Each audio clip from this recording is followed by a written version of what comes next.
I see considerable evidence of obstruction of justice, which is what Mueller said. I think there are factual allegations of what the president did where he tried to interfere with this investigation. That, to me, is very clear by the facts presented by Mr. Mueller. On the issue of obstruction of justice, the report outlines multiple attempts by the president to mislead the country, to interfere with the investigation, to make false statements to the American people, and to urge others to lie to the American people, to urge those of his staff to take actions to further obstruct the investigation. Mueller said there was considerable evidence of obstruction of justice.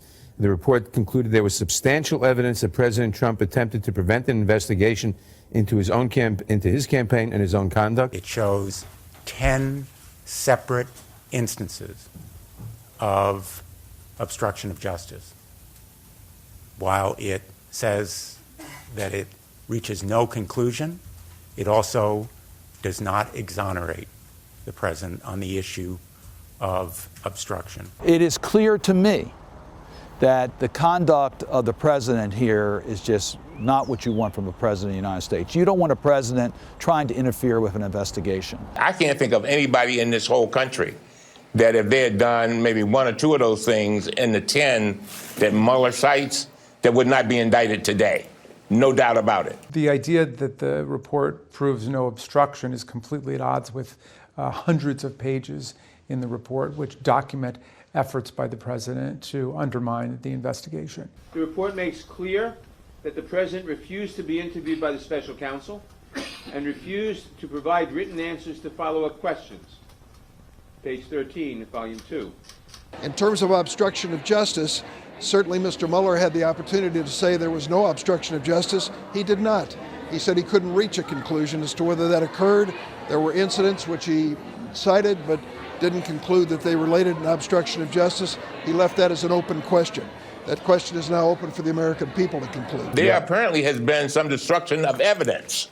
That's another thing that we want to look into. There's a Presidential Records Act.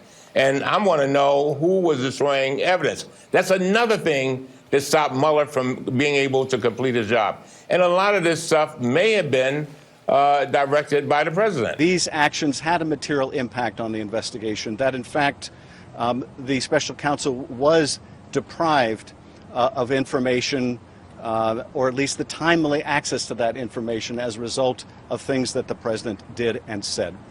It made our job, certainly in our committee doing our investigation, that much more difficult as it did the special counsel's investigation. And of course, we will back up Schiff and Intelligence, Congressman Schiff and Congressman Nadler in Judiciary as they proceed, because they're the two committees that have most jurisdiction. The real test right now is whether or not Congress as an institution is going to lay aside political interests and do what I think Special Counsel Mueller is jumping up and down and telling us to do, is do what he could not do because the Office of Legal Counsel has a guideline that you cannot indict a sitting president. And it's clear that Special Counsel Mueller wanted the Congress to consider the repercussions and the consequences. It is clear the Special Counsel believed that no one was above the law, and that includes the President of the United States.